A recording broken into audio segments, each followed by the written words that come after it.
কবে ফেরাউন আর নমরুদ যেই ধরনের নিজের স্বজাতির উপর নির্যাতন চালিয়েছিল, আজকের আধুনিক যুগে 2024 সালে শেখ হাসিনা সেই ফেরাউন এবং নমরুদের মতো হত্যাযজ্ঞ আমাদের জাতির উপর চালিয়েছে। মাসের পর মাস, বছরের পর বছর নির্ঘুম তাকিয়ে থাকা এরকম হাজারো মায়ের চোখের অশ্রু শেখ হাসিনার জন্য অভিশাপ ডেকে এনেছে। শেখ হাসিনা আছে নরেন্দ্র মোদীর ঘরে, এটা নিয়ে তেমন কোন আপত্তি আমি করব না। যতদিন রাখতে মনে চায় রাখো। 16 বছর তোমাদেরকে অনেক সার্ভিস দিয়েছে, এবার তোমার সেই ঋণ পরিশোধ করার পালা থাকে। 2024 সালের জুলাই মাস জুড়ে ছাত্র জনতার গণ অভ্যুত্থানের পরিস্থিতি তৈরি হলে শেখ হাসিনা সরকার এবং তার দোসররা প্রথমে এদেশের ছাত্র জনতাকে রাজাকার বলে আখ্যায়িত করেছে।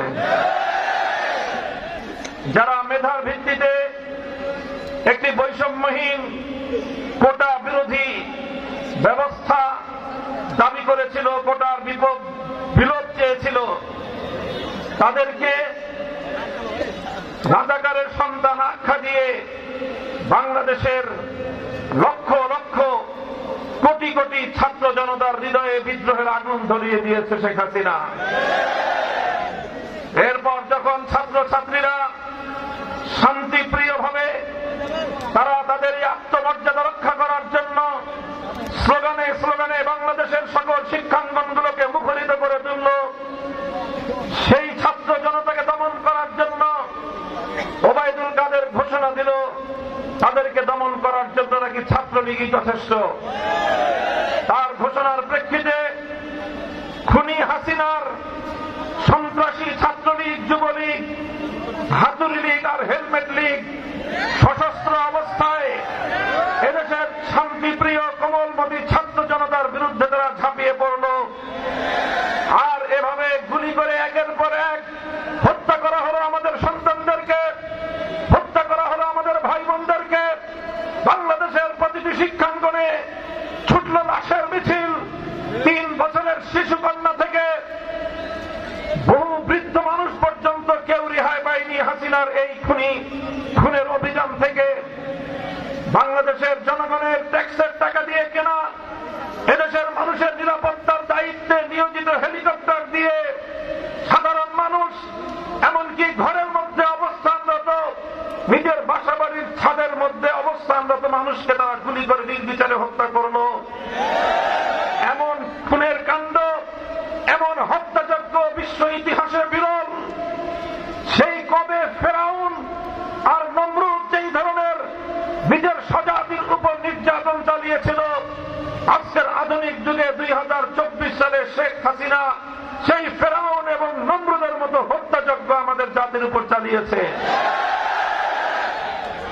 সংগ্রামী সাথী ও বন্ধুগণ, এভাবেই রক্তের সাগর পাড়ি দিয়ে বাংলাদেশের মানুষ আগস্টের 5 তারিখ বিজয় ছিনিয়ে এনেছে। গণ অভ্যুত্থানের মাধ্যমে স্বৈরাচারী ফ্যাসিস্ট জালিম শেখ হাসিনার পতন ঘটিয়েছে। শেখ হাসিনা বাংলাদেশ থেকে পালিয়ে যেতে বাধ্য হয়েছে। এই বিজয় অনেক রক্তে অর্জিত। এই বিজয়ের পিছনে রয়েছে বহু মায়ের চোখের পানি। শত শত রাত পর্যন্ত আমার এই শান্ত জনপদের অনেক মা চোখের অশ্রু ছেড়েছে, পথের দিকে তাকিয়ে আছে কখন সেই মায়ের গুম হওয়ার কলিজার টুকরা সন্তান মায়ের বুকে ফিরে আসবে। মাসের পর মাস, বছরের পর বছর নির্ঘুম তাকিয়ে থাকা এরকম হাজারো মায়ের চোখের অশ্রু শেখ হাসিনার জন্য অভিশাপ ডেকে এনেছে। লাশের সন্ধানে হাসপাতাল থেকে হাসপাতাল ঘুরেছে বহু বাবা, ক্লান্ত হয়ে বসে পড়েছে রাস্তার উপর। অন্তত নিজের সন্তান নিহত হওয়ার পর, শহীদ হওয়ার পর তার লাশটুকু পর্যন্ত খুঁজে পায়নি। আজও বাংলাদেশের মানুষ জানে না এদেশের জন্য লড়াকু সৈনিক ইলিয়াস আলী কোথায় গিয়েছে। এদেশের মানুষ মানুষের কাছে তার কোনো জবাব নাই।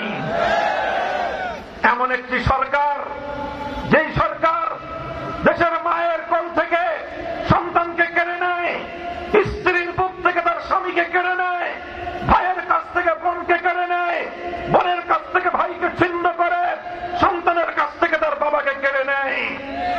আজও পর্যন্ত সেই কক্সবাজারের ঘটনা বিশ্ব বিবেকের কাছে এক মর্মস্পর্শী ঘটনা হিসেবে বিবেচিত, যেখানে বাবাকে তার সন্তানদের সাথে টেলিফোনে আলাপরত অবস্থায় গুলি করে খুন করেছে শেখ হাসিনার খুনি বাহিনী। সংগ্রামী সাথী ও বন্ধুগণ, এই যে আগস্টের বিপ্লব, এই বিপ্লবের সবচেয়ে বড় শক্তি হল শেখ হাসিনার বিভাজনের রাজনীতির বিরুদ্ধে আমার কোমলমতি ছাত্র জনতা অভূতপূর্ব একটা ঐক্যের প্ল্যাটফর্ম তারা তৈরি করেছিল, একটা ঐক্য করে তুলেছিল।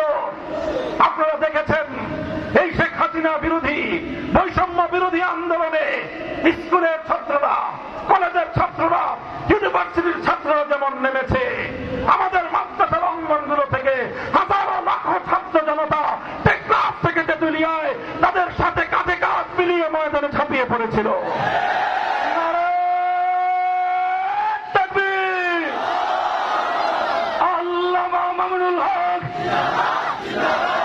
আগস্ট বিপ্লবের অন্যতম সৌন্দর্য ছিল এভাবেই সকল মত এবং পথের, ধর্ম বর্ণ নির্বিশেষে শান্তিকামী সকল দেশপ্রেমিক জনতা এক স্বৈরাচারীর বিরুদ্ধে অভূতপূর্ব ঐক্য সূচনা করেছিল। এই বিপ্লবের সৌন্দর্য আমরা দেখেছি ঢাকা এবং বিভিন্ন শহরগুলোর রাজধানীতে, বিভিন্ন শহরের রাজপথে আমরা দেখেছি সংগ্রাম করছে, মিছিল করছে, স্লোগান তুলছে। আজানের সময় হয়ে যাওয়ার সঙ্গে সঙ্গে একজন কলেজের ছাত্র দাঁড়িয়ে আল্লাহু আকবারের আজানের ধ্বনিতে ঢাকার আকাশ বাতাস মুখরিত করে তুলেছে।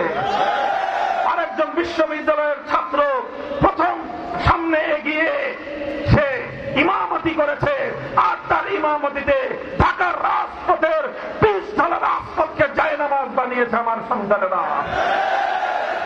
এরপর নামাজের সালাম ফিরিয়ে এই নিরীহ ছাত্র জনতা তারা দুহাত তুলে আল্লাহর দরবারে জালিমের বিরুদ্ধে সাহায্য কামনা করেছে। আমার আল্লাহ সাহায্য করেছেন কি করেন নাই?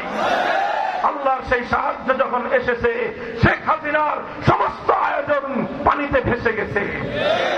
শেখ হাসিনার পক্ষপাতিত্ব করে বাংলাদেশের বন্ধু নামদারি শত্রু রাষ্ট্ররা 15টা বছর পর্যন্ত বাংলাদেশের মানুষের ভোটের অধিকার কেড়ে নিয়েছিল। এদেশের মানুষের অধিকার কেড়ে নিয়ে তারা তাদের সেবাদাস, তাদের গোলাম শেখ হাসিনাকে বাংলাদেশের জনগণের উপর 15টা বছর পর্যন্ত চাপিয়ে রেখেছিল। আজ তারা শেখ হাসিনাকে ডেকে নিয়ে তাদের কাছে আশ্রয় দিয়েছে। আমরা অন্তর্বর্তীকালীন সরকারের কাছে দাবি জানাতে চাই, জাতিসংঘের অধীনে বন্দি বিনিময় চুক্তির মাধ্যমে শেখ হাসিনাকে সেই রাষ্ট্র থেকে ফিরিয়ে এনে বিচারের কাঠগড়ায় দাঁড় করাতে হবে। ফাঁসি ফাঁসি ফাঁসি চাই, খুনি হাসিনার ফাঁসি চাই, ফাঁসি ফাঁসি ফাঁসি চাই। সংগ্রামী সাথী ও বন্ধুগণ, আমাদের স্পষ্ট কথা, আমরা নতুন একটি বাংলাদেশ গড়তে চাই, যেই বাংলাদেশে কোন বিদেশি রাষ্ট্রের প্রভুত্ব থাকবে না, যেই বাংলাদেশে কোন বৈষম্য থাকবে না, যেই বাংলাদেশের মানুষ তাদের ভোটাধিকার ফিরে পাবে, যে বাংলাদেশের মানুষ তাদের ভাতের অধিকার ফিরে পাবে, যে বাংলাদেশের প্রতিটি মানুষ স্বাধীনভাবে তার মনের কথা বলে যেতে পারবে। আমরা জানি সাম্প্রদায়িক সম্প্রীতির ঐতিহ্য বাংলাদেশের গর্ব এবং বাংলাদেশের ইতিহাস। এই সম্প্রীতির বন্ধনকে আমাদের অটুট এবং অবিচল রাখতে হবে।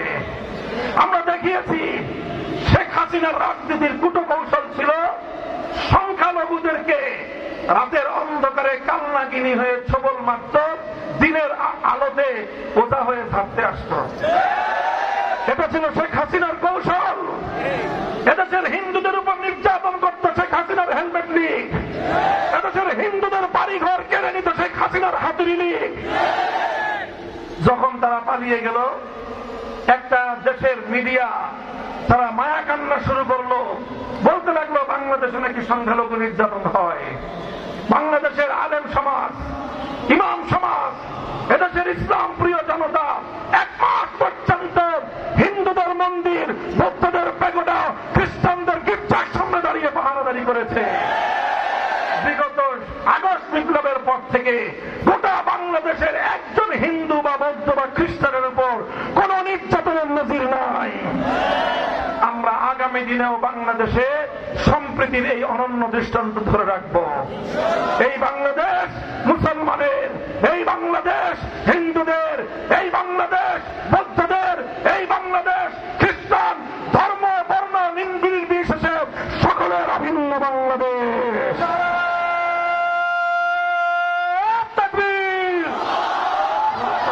হিন্দু মুসলিম ভাই ভাই, আমরা সবাই শান্তি চাই, আমরা সবাই শান্তি চাই। হিন্দু মুসলিম ভাই ভাই, হিন্দু মুসলিম ভাই ভাই, আমরা সবাই শান্তি চাই।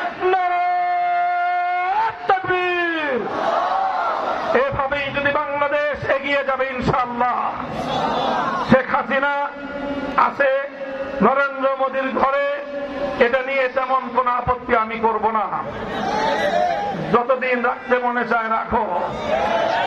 16 বছর তোমাদেরকে অনেক সার্ভিস দিয়েছে, এবার তোমার সেই ঋণ পরিশোধ করার পালা থাকে।